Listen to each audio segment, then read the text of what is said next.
There. Okay. Okay. Well, hello everyone, and welcome. I'm Arlene Annisman, for those of you that don't know me, and I'm very pleased tonight to be interviewing Andrea Wynn about an exciting opportunity for reclaiming a meditation practice or for beginning a meditation practice, especially after experiencing a trauma in your life, and as a way to empower and to heal and really to help people in the world. As we're beginning, I'm going to ask you to turn off any other devices that you do have on, any phones, email, Skype, anything that would distract you from being fully present for our time together today. I also ask you to mute yourself by pressing the microphone icon in the left corner, the bottom left corner of your screen, so we don't have any background noise during the interview. And Andrea and I also would like to recommend, if you don't have it, that perhaps you get some note paper to write anything down that speaks strongly to you from something you hear this evening. I'm going to interview Andrea about her reclaiming of her meditation practice following a spiritual betrayal, the steps she's taken to do this in particular. Andrea will share about a special opportunity to join a meditation study that she is running. And then we're going to have an open question and answer time. And that's when you can unmute yourselves. So at that time, you'll have an opportunity to ask any questions you have for Andrea and to access all of her expertise. And then we'll close together, on the hour, where it's important for us to be timely here. So, Andrea. I've known Andrea for approximately 15 years, and we met when we were psychotherapy colleagues in Toronto. Andrea grew up in the Shambhala Buddhist community in the United States during the 1970s, when the community was first forming. She not only witnessed the lifespan of this community, she's lived it as an offspring of both the strengths of the community and the dark side, the corruption in the top leaders, and the widespread sexualized violence in the community. Andrea's first approach to deal with the pain from this was to hide out in computer science. She thought she could avoid people behind a computer. She did an undergrad and a graduate degree in computer science and worked for IBM Canada for a couple of years. This approach didn't last long, as she had an emotional breakdown, or as she likes to refer to it, an emotional breakthrough. And she entered into years of deep therapy, shamanic healing, and energy healing. Years later, she emerged as a healer and life business coach, providing programs worldwide through her internet business. Her most well-established program is the Easy 7-Day Kickstart Your Meditation online self-study meditation program. Recently, Andrea returned to her roots, engaging in fierce social activism in the Shambhala Buddhist community. She founded and led Buddhist Project Sunshine, an initiative that successfully revealed the community's guru as a sexual predator, having committed years of alleged sexual assaults on women students. Last year, many people reached out to Andrea with their stories of long-buried pain and betrayal in the Shambhala community. She had experienced this herself. She witnessed how both she and others were struggling to meditate with intense emotional trauma. This inspired her to revise the Kickstart Your Meditation program so that it's sensitive to betrayal trauma that people may have experienced within spiritual contexts, and to help people reclaim their meditation practice in the safety of their own heart, beyond the reaches of past trauma. So, hi again, Andrea. Well, thank you so much, Arlene. I think you've already said it all. I'd like to start with a question for you about what inspired you to do the Buddhist Project Sunshine, because it was so extraordinary. I'd like to hear how you got inspired and go from there. Well, thank you. So so I mean, a few things came together, and I think, you know, maybe there was also some unseen forces at work as well. I started this project about 9 months before Me Too happened. So, you know, potentially there was just sort of something building in the air among women in the world.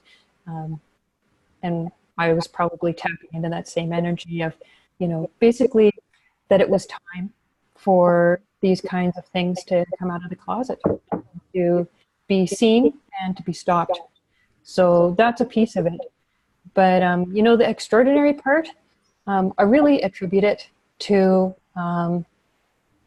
my admiration and my connection for an 8th century enlightened Buddhist woman in Tibet named Yeshe Tsogyal.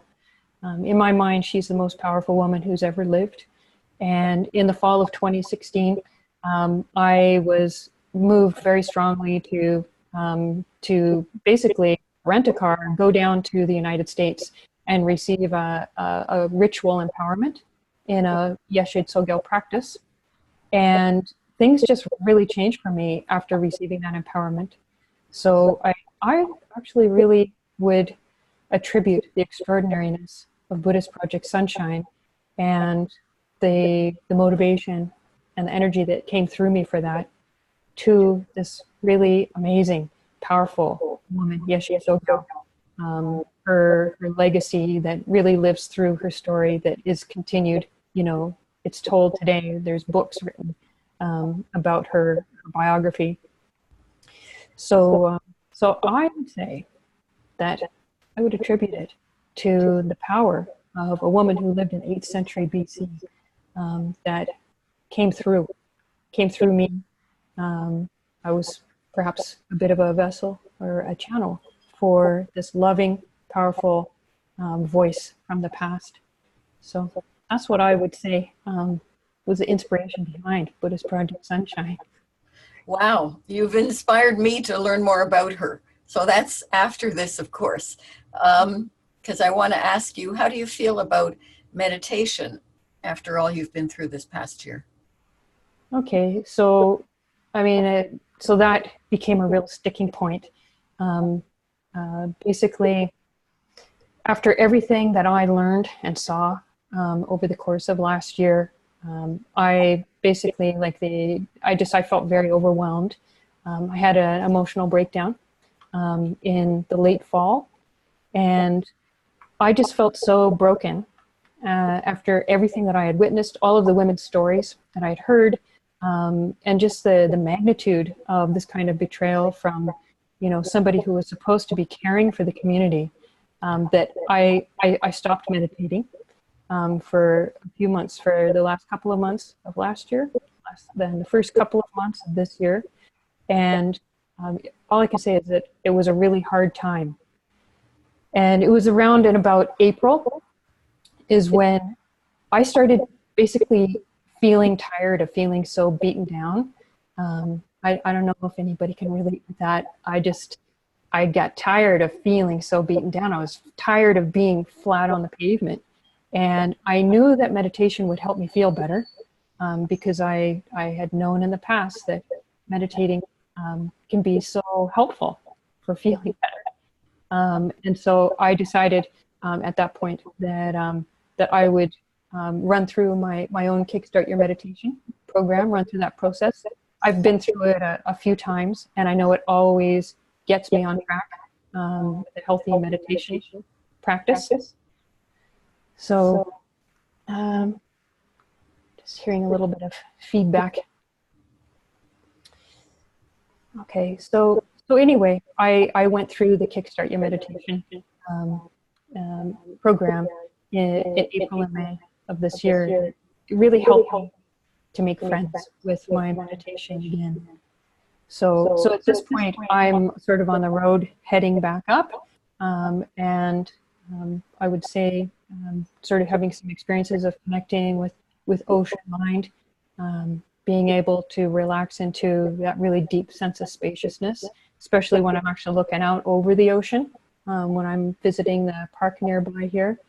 And I feel so grateful for that, because after the sort of intensity and the narrowness, of feeling so trapped by that trauma experience, it's a real relief to be able to begin to be having these moments of being able to relax and to feel that spaciousness. So that's basically where I'm at this point, how I'm feeling about meditation. Wow. Well, thank you for sharing that part of your journey. It's very moving to me. What happened, if I can ask you a little more detail about this, to you personally then, having used your Kickstart program to sort of kickstart your own meditation practice? What happened that led you to revise that Kickstart program? Okay, that's a fair question. Well, I created the Kickstart before all of the, for some reason I'm just hearing this background echo. I'm not sure if other people are either, but Arlene, I wonder if it might help if you muted yourself just while I am answering, and see if that maybe cuts out the feedback loop. Okay, that helped. Thank you. So basically, when I went through the program, it was a program that I designed before going through what I went through last year, which was very deep. And it changed certain things in me. I became more sensitive around certain topics. And I'm imagining that anyone that's been through a spiritual betrayal would probably relate with that change, that things they change when you've been through something like that. So when I went through the Kickstart in April and May, there were certain parts of it that were they didn't quite rub me the right way. They were too brisk. They made assumptions about things that it was no longer helpful. There were certain parts that were really uncomfortable. And so having gone through the program and experienced that, I was like, it's time to revise this. And there are so many people that are hurting that it could be really helpful for people that are trying to heal from something as profound as the kind of hurt that can happen when you've been betrayed in a spiritual community. So it inspired me to revise the program so that it is sensitive and, in fact, a healing experience for people who are wanting to be able to reclaim a good relationship with their meditation after going through, something that's really tragic within their meditation community, or also perhaps in their relationship with their teacher, the leader of their community. So the program, I wanted to revise it to take in the sensitivity that people would need in order to be able to do that tender mending of their relationship with their meditation after going through something like that.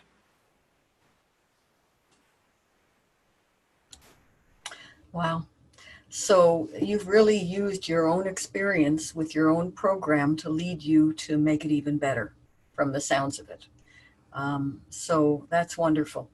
So I'm going to ask you another little question about that. So tell us a little bit about why you feel so passionate about helping people meditate. Okay. All right. Well, if I can ask you to mute yourself again, I'm hearing the echo of my voice happening again. Thank you. Okay. So the reason why I am so passionate to help people to be able to reclaim their meditation practice is because I really recognize the value of meditation. You could say, there's all these self-help things that you can do out there for yourself, exercise, eating well, doing yoga, there's so many things you can do. And I actually see meditation as being in a significantly different class from the other self-help things that are out there. And basically in some traditional Buddhist teaching, there are 3 different kinds of generosity. The first kind of generosity, or the first kind of gift, is a material gift. So, I think we all have had that experience of either giving a material gift to someone and then becoming really happy, or somebody giving us something and making us really happy. So that's the first kind of generosity, is, giving somebody a gift, making them happy. The second kind of generosity is considered a class above that, and it's the gift of fearlessness. So the idea there is that if somebody's really afraid, and if you're able to reach out in a way and to help them reconnect with their sense of confidence, their sense of agency, their sense of being able to handle whatever it is that they're afraid of so that their fear goes down, then that's the next kind of generosity, is the gift of fearlessness. And so then the third kind of gift, which is supposedly the most powerful gift, is to teach someone how to meditate. And the reason why that's so powerful is because we see and we experience everything in our life through our mind. And by mind, I'm talking about the mind that's here in the center of our chest. Typically in Eastern traditions, they see the mind as in our chest. So, basically we could call it heart mind. So basically, the idea is, and I certainly agree with this, is that we experience everything through the lens of our mind. So if our mind is healthy and positive, we tend to experience things as healthy and positive. Even challenges, we can experience them as healthy and positive ways. And if our mind is trapped in a really negative place, we can tend to experience our life as seeming very negative. And so the gift that meditation is that it actually gives a way that directly allows you to create a relationship with your mind, to soften your mind, so that you can actually be able to work with your mind and experience your life in a different way. So because the mind is so key in how we see and experience life, having a tool, having a way to work with our mind and to soften it, perhaps even to sharpen it so that we're able to see things more clearly. Having that gift to work with our heart mind, according to this teaching, is the most powerful gift that we can give to anyone. And so just through my experience, I have seen that to be true. So in my heart, I believe that enabling people to be able to do their own meditation practice, to create a good, healthy meditation practice, is the greatest gift that I could give to people. So that's why I'm passionate about it. I don't know, maybe I should just check to see if that makes sense. Well, it made sense to me. If you're asking me, you can, if you want to ask others, we can do that for sure. I was thinking, though, that maybe others can make a note if they want to give you feedback on that in the question and answer part, because what you said leads directly to what I wanted to say at this point, which is about what you said, Andrea, in the description of tonight's event, where you offered to guide people to make a heartful statement. And maybe that's the heart-mind part of it, isn't it? To reclaim their relationship with meditation. Is this a good time, following what you've just said, to do that? I think that maybe that could be really good. And it might even further inform what I was talking about before, and enable us to have an even better conversation about it. So, okay, so I would like to invite everybody here to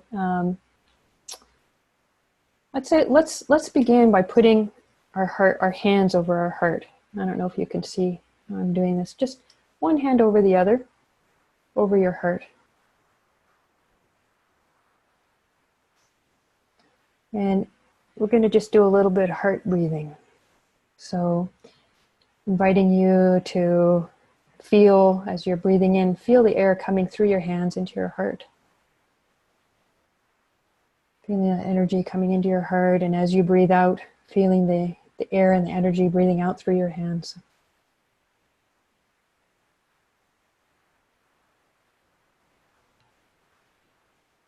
So in this way, connecting with your heart by breathing in and out through your heart.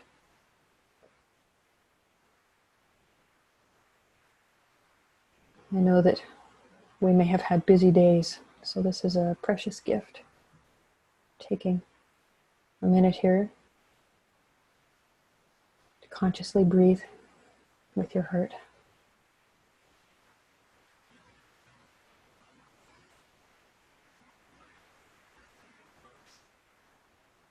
You may even feel yourself relaxing a bit as you are doing this.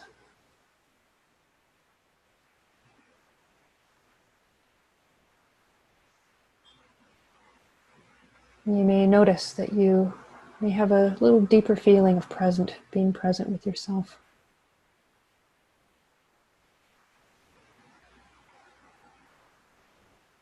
Being present with your heart.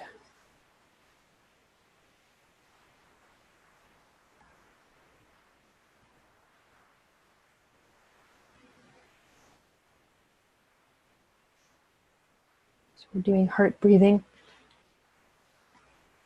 inviting you to put your hands over your heart. If you're just joining us, just put your hands one over the other over your heart. Breathing in through your heart, breathing out through your heart.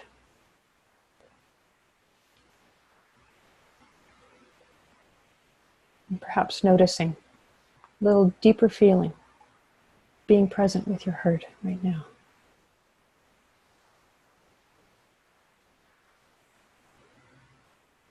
And just noticing how that feels to be feeling a little deeper feeling of presence with your heart. It might actually feel comforting and wholesome.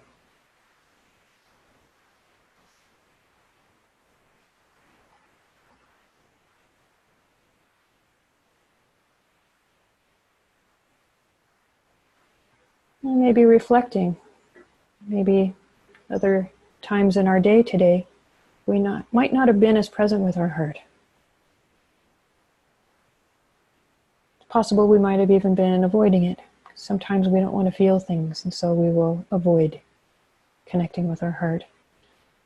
It can be kind of pleasurable to take some quiet moments like we're doing right now.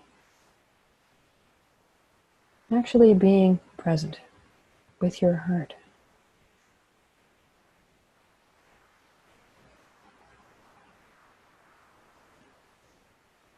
And as you maybe recognize the comfort, and that maybe this is actually feeling pretty good, recognize how precious it is to take the time to be present with your heart.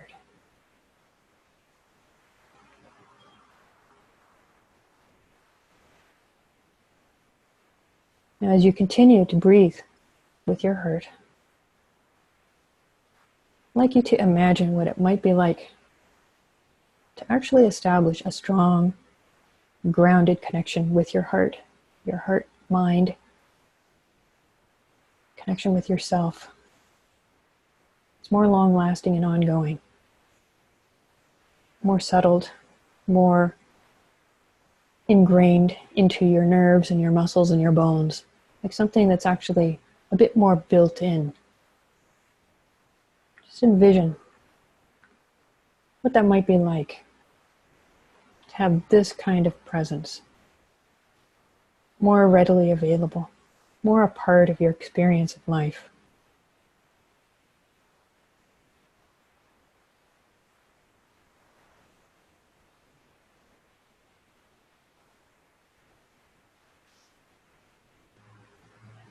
And now knowing that meditation, the whole purpose of meditation is to develop that kind of strong relationship with your heart-mind.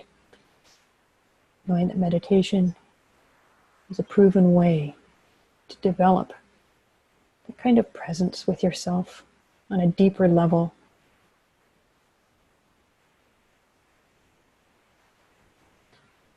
Knowing that meditation is a way to create a more alive connection with your heart, where you feel alive in a very grounded, steady way. Now, like for you, in this really nice little connection that you've made with your heart right now, I would like for you to look within your heart and see what words arise. What kind of statement that feels right for you, that feels empowering, that speaks to reclaiming your relationship with your heart through a natural, safe, embodied meditation practice. So just see what kind of words bubble up in terms of a statement that you would like to make, you and your heart would like to make about reclaiming this relationship between the two of you through actually engaging a healthy meditation practice. And there's no right or wrong. Just see what words bubble up. And when they do, I invite you to write them down on your paper that you have there.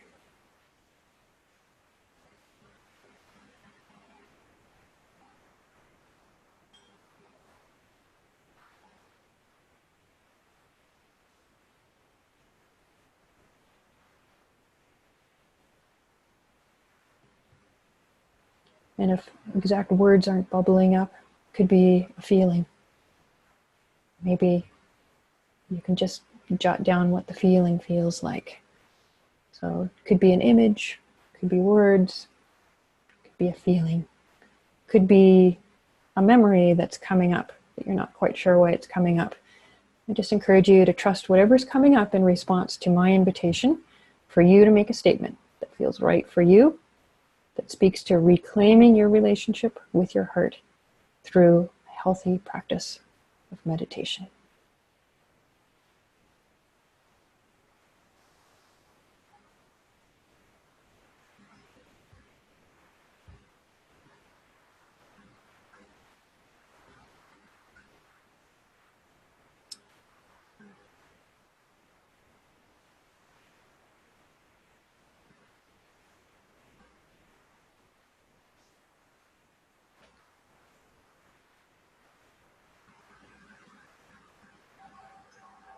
I just invite you to begin to bring that to a close and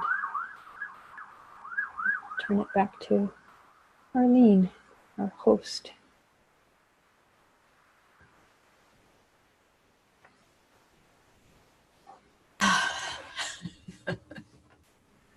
I like that, Andrea.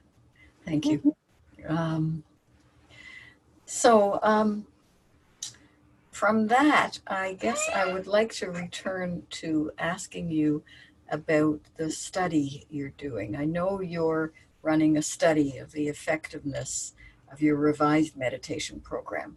So, given that everyone's had a little taste of making a heartful statement to reclaim their own relationship with meditation, could you tell us a bit about your revised meditation program? Yes, I would love to. So I'm actually I'm gonna bring up the description of the program to speak to it. So there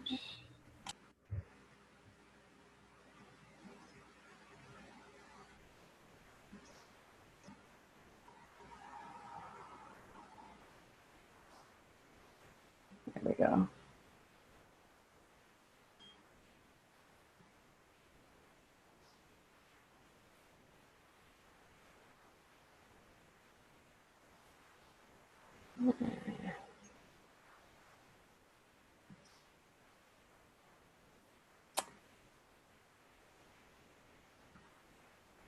I have lost my Zoom window.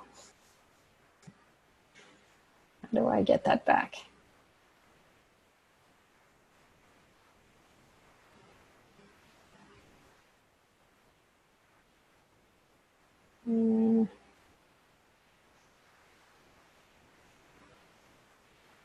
Okay, let me try this again. Okay, excellent. Okay, good old technology. All right, so it's the Heal Your Heart Through Meditation is the new name of the program. And so basically it's a 9-week program that's really designed to walk you through a process to, as it says here on the screen, to firmly establish your personal healing meditation practice. So it's revised, it's trauma-informed. This program is gentle and exquisitely well-paced. So I'm envisioning it being doable for anyone, whether you've never meditated before, or whether you are an experienced meditator that maybe has fallen off the wagon, or maybe you are an experienced meditator and you're just feeling like you want to revive your meditation practice. So I'm running a beta test of this program, and it's basically, I'm doing this to measure how well the program works. So maybe what I'll do is I'm just going to walk through just the parts of the program so that you have a sense of what's involved in the 9 weeks of the program. So the first week is called Starting Gently, and it's an orientation week where you're going to be getting organized for doing the program and setting your intention for the experience. So just really creating a good foundation for doing the program. Basically you receive 1 email a day over the first 7 days, each of them giving you a really simple little piece to do to build up that foundation. And then week 2 is a new week. This is something I've added to the program. It's called Fill Your Travel Bag with Goodies. And these are healing goodies. So this is where I'm adding in things like the basics of trauma recovery, learning some emotional grounding techniques, learning energy psychology exercises, something that I've found so helpful in my own healing journey. I'm sure others on this call will be familiar with them as well. And there are also going to be 2 trauma healing guided meditation audios. So then in the week 3, we're going to do the actual Kickstart Your Meditation program, the one that's already been proven, that has worked so well. And I've just finessed it a bit so that it's a gentler, more sensitive experience, but it's a really proven technique for helping people to establish a personalized meditation practice. So it's wonderful to bring that program through this new program.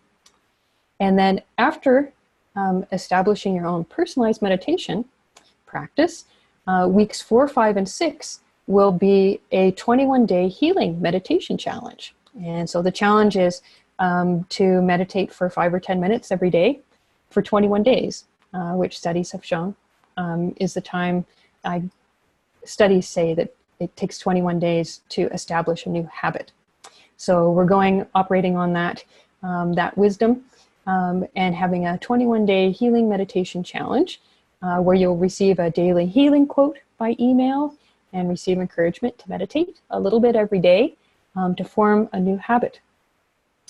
And then weeks 7, 8, and 9 is the other major addition to this program over the former Kickstart Your Meditation program. It is the first 21 days is establishing a habit. The second 21 days is establishing mastery of your meditation practice. So in this portion of the program, you'll be getting a daily meditation quote from historical enlightened women. So every day there will be a meditation quote from an enlightened woman from history. I've got 3 special women selected. One of them is Yeshe Tsogyal, of course. You'll again be receiving encouragement to continue meditating daily. You'll be exploring ideas for how to move into longer periods of meditation, and you will be encouraged in various ways to form a relationship of mastery with your personal practice. So that's how the 9 weeks go, and basically you receive an email every day that's going to be walking you through that. So there's a bit about my background, and then here's where the beta test. This is it's a very, very special opportunity, and I want to make it clear, this kind of opportunity, because I think sometimes we see things and don't realize what an opportunity they are. So basically, with this beta test, I'm looking for people who are connected with their heart, self-aware, desiring positive change in their meditation practice, or starting a good meditation practice and can write well. And basically, this program, it's valued at $147. And I am just asking for a nominal $20 fee for people to participate in the beta test.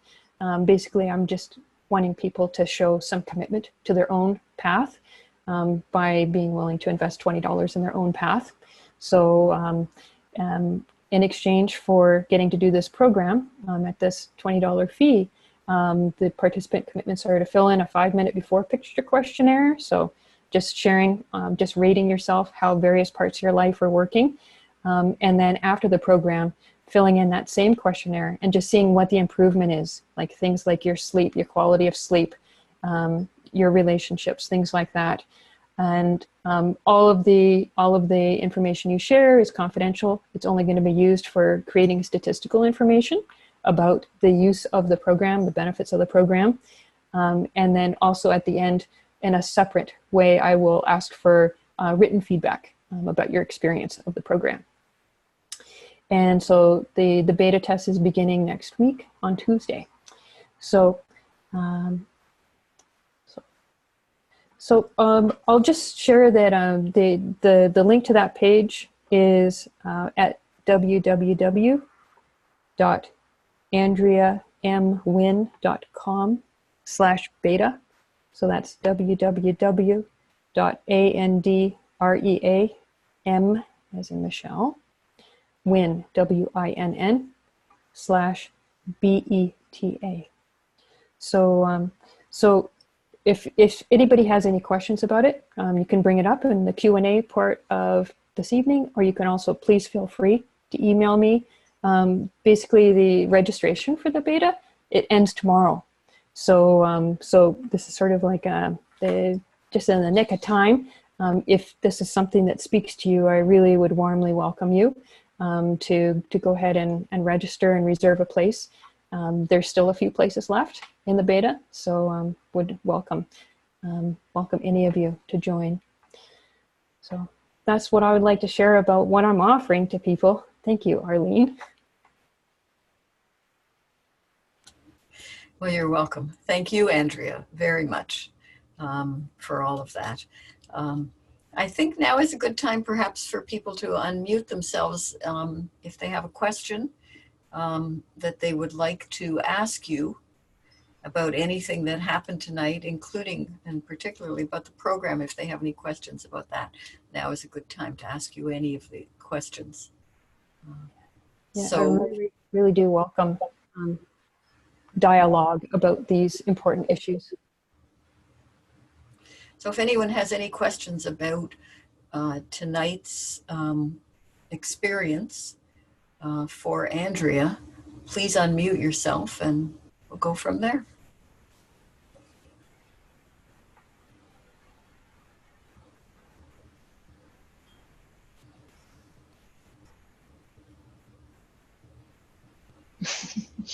Maybe a quick question about the, hello. Hi. Hi, how are you? I'm good. How are you, Peggy? Good, thank you. Nice to see you again. Wonderful to see you too. I was wondering about that picture questionnaire that you mentioned to fill out. What does it involve? The picture question? So basically, the reason I use the word picture is it's sort of like taking a snapshot of how you're feeling in your life before the program. So it's not an actual picture. So it's an online survey where basically I ask you to rate various parts of your life, like your quality of sleep on a scale of 1 to 5, where 1 is poor, 5 is very good. Where would you rate your quality of sleep? Because some people, they have a hard time sleeping. They have like anxiety. They have a hard time maybe calming down at night. So that's one of the things that I ask. And so it's all of them are rating questions, just to rate, what is your experience of life in this area? So it could also be how you're feeling in, your personal relationships, So it's just getting an idea, because this goes back to what I was saying about how the mind, is what we experience our life through. So it's taking a before picture of how your life is feeling. And then once you go through the program and do all this work of making relationship with your heart and your mind, then you fill out the exact same questionnaire again for the after picture questionnaire. So then you would be answering, on a scale of 1 to 5, how is my sleep now? And there, potentially there might be some shift in how you rate the quality of your sleep. Does that make sense? Yeah, so there's no actual picture of the people. I had this feeling that that's what you were getting at. And I really appreciate you coming on and asking. So, yeah, so there's no picture involved. Okay. Yes. Thank you, Peggy.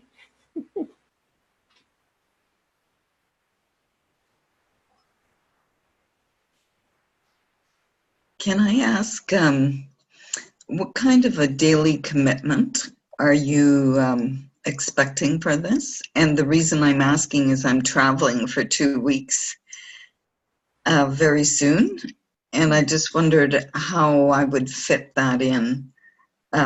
What kind of a daily commitment? Oh, I love that question. Thanks so much for coming on, because I've had other people do this program, the former version, that also they're going to be traveling. So basically, there's not a commitment here. I am expecting that anybody that signs up for this has some sense of commitment to wanting to better their experience of life. So primarily the commitment's going to be to yourself. Depending on which weeks of the program you're in, like in week 2 and week 3, like in week 1, very short little exercises, like, between 5 and 15 minutes to be able to do them. And because it comes by email, that means you can really do it any time of the day, like whatever suits you. In weeks 2 and 3, there's a bit more, because I'm providing some education. There's some short audios to listen to. So in weeks 2 and 3, you might want to think more along the lines of 15 to 30 minutes. And then once you get into the challenge, like the 21-day challenge, the weeks 4, 5, and 6, and then 7, 8, and 9, like the invitation is to meditate for 5 or 10 minutes every day. So really, that's what it would be, is the time that you're taking to meditate. And you might jot down a few things in your meditation journal.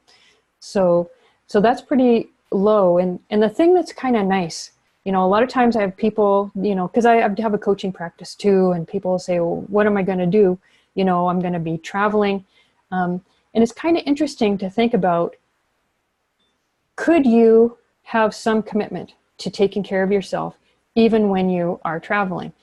Because a lot of times when we're traveling, if we're traveling with other people, boundaries can get blurred. Sometimes we can kind of get, I don't know, sort of, sometimes it's going with the flow. Sometimes it's losing track of what matters to us. And perhaps just going along with what other people say they want to do on the trip. So it can actually maybe even be a good thing to have a little program like this, where you say, you know what, I'm going to be taking 10 or 15 minutes for myself every day on this trip. And you can even let people know that you're traveling with. And sometimes it can open up this new dynamic of not having to do everything together, because some people, when they travel, they feel that way. So it's kind of an interesting thing to say, you know what, I'm going to take 10 or 15 minutes, really being with myself every day on this vacation. And it might even enhance the quality of your experience on the vacation. And the other thing is that the program's not rigid. Say you just had a really full day on your trip one day, and it really didn't fit to do the meditation, whatever that happened that day. Potentially, you could do that day and the next day on the next day. Like potentially you could say, okay, you know what, I'm going to take a half hour today to make up what I didn't do yesterday. There's also that flexibility. So it's kind of it's like staying in tune with the process, but also, you know, having some flexibility around the process. So you want to keep the integrity, but also, you know, there can be some real flexibility. So I wonder how you received that answer. Thank you very much. That makes me more comfortable to consider committing to it. I want to, I'm an on and off meditator. And so I like the idea of the program in terms of deepening the regularity of the commitment to see what would happen with that. Thank you very much. You're welcome. Thank you. Is it Aldana? Yes. Aldana.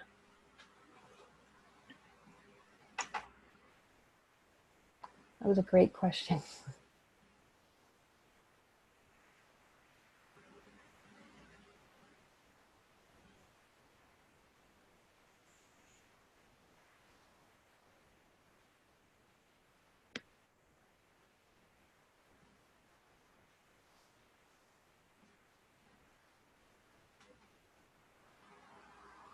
I realize that this topic is, you know, kind of tender.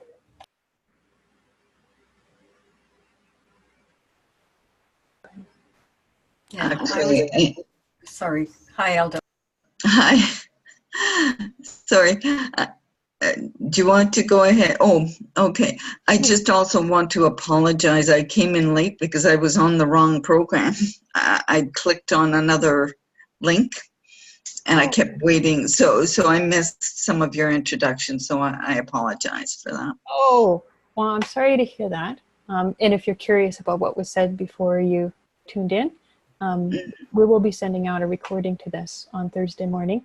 So if you want to catch that, you can. Thank you very much. You're welcome.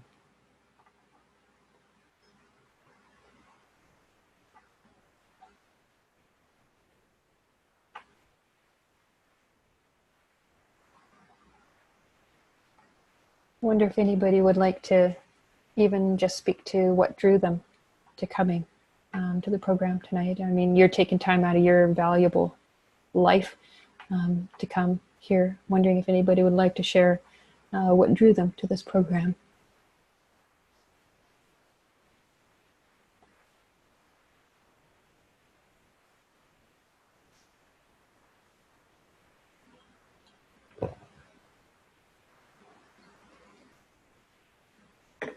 Hello? Yes, Adrian? Hi, yes. I'm cooking in the background, so that's why I haven't been unmuted. But I can answer what brought me to the program. And I didn't know what the program was or what the call would be about.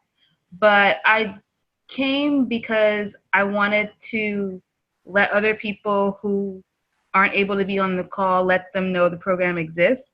As definitely, you know, issues that have not occurred within my Sangha, but we talk about what happens in the greater Buddhist community. And I think if I had a question about the program, it would be, I don't think it's the scope of the program, but it's still a question I had. Like, once you kind of establish trust with your practice, is there any part of the program or another program where you take the step where you go back into community and practice with community? Because that's a really big step. So I guess that would be my question. Like, after you've done your home practice and gotten back on track with that, is there, like, you know, going back into a Sangha, maybe not the same one? So that would be, I guess, my question. It's a really powerful question. And I thank you for bringing it up. So in the original Kickstart Your Meditation program, in that, I say, you know, that what I've been taught is that there's 3 keys to establishing a regular practice. Having a regular time of day, having a regular place to practice, and having community. Because it can be really difficult to develop a meditation practice on your own, and having community to connect with and to support you, because there's always going to be rough times in anything that we do. There's going to be times of challenge, and I think we all know that those times can be gone through sometimes in a lot easier way when we've got community around us to support us. So, so community is really important, and we know in Buddhism that it's considered one of the 3 jewels. So that's why this is such an excellent question. And so this is part of the program that that I have had to work with after going through spiritual betrayal in a Buddhist community and knowing that others may be doing this program. So I'm revising it. If people are in a place where they want to connect with a Sangha, then they're encouraged to do that.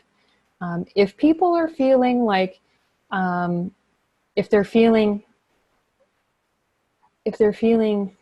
a lot of trauma relationally, and the idea of reaching out to a Sangha is just not at all feeling okay, then what I'm suggesting is for them to just to gently form their own Sangha.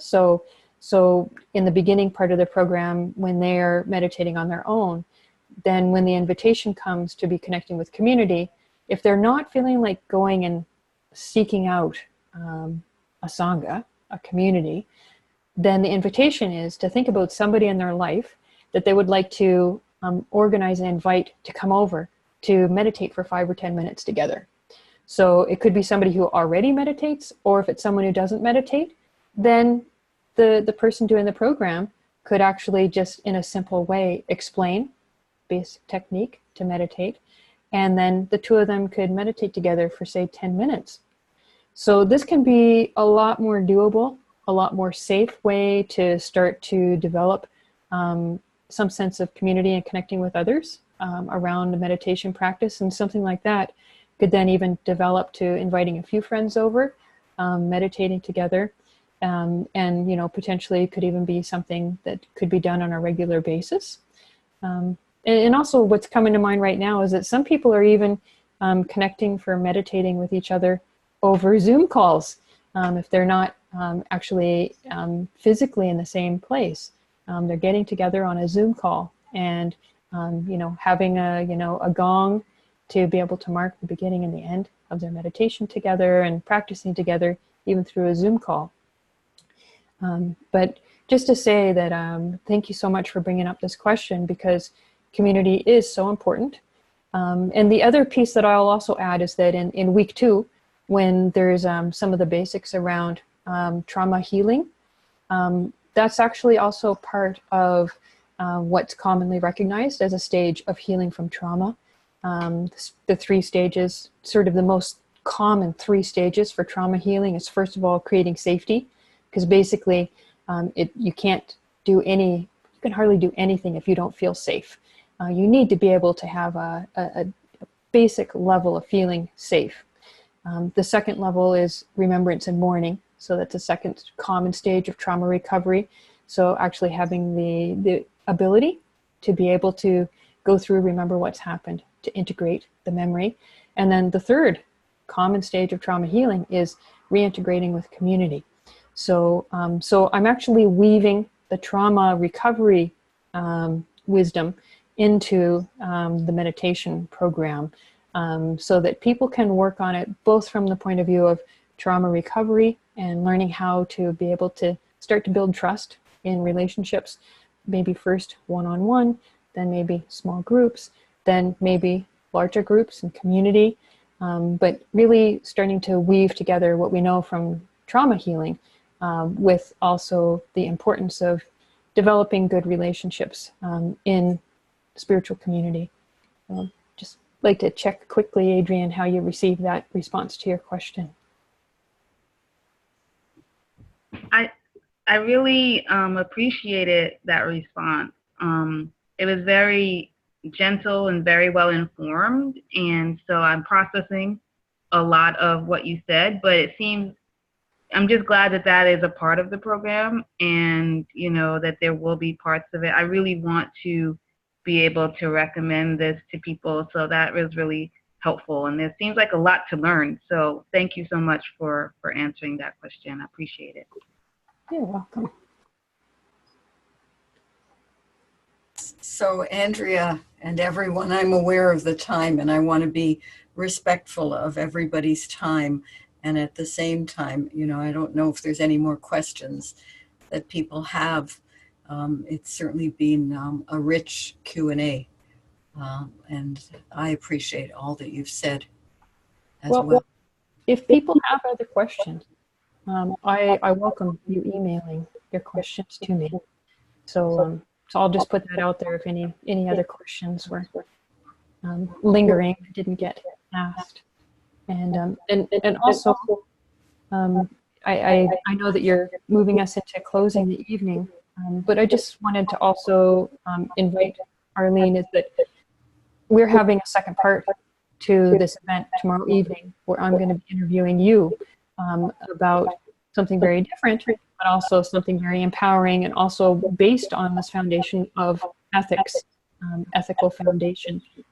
Just wondering if you would be willing to say a couple of words about what you will be speaking about tomorrow.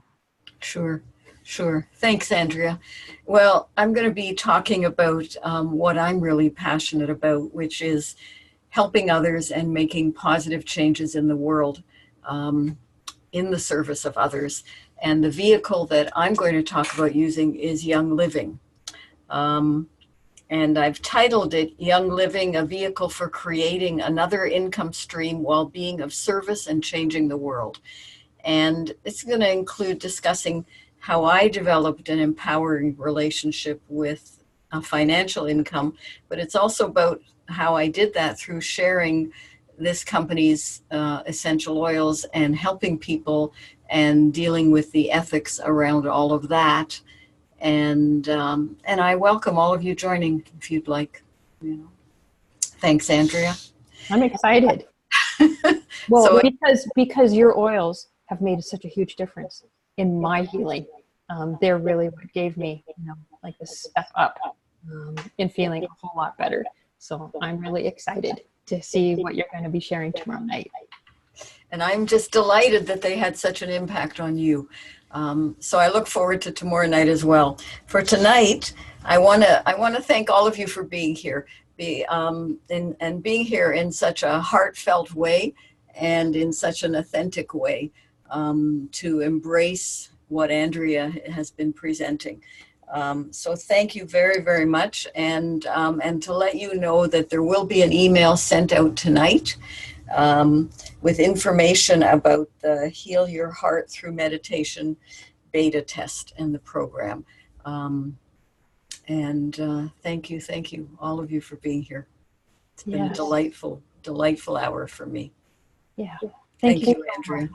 And thank you, Arlene. Thanks for hosting this evening. How lovely that has been. It's a pleasure. Thank you all. Thank you. You're welcome. Thank you. Thank you, Andrea. Thanks for being here, Elena. All right. Hope to talk with you all soon. Good night. Bye.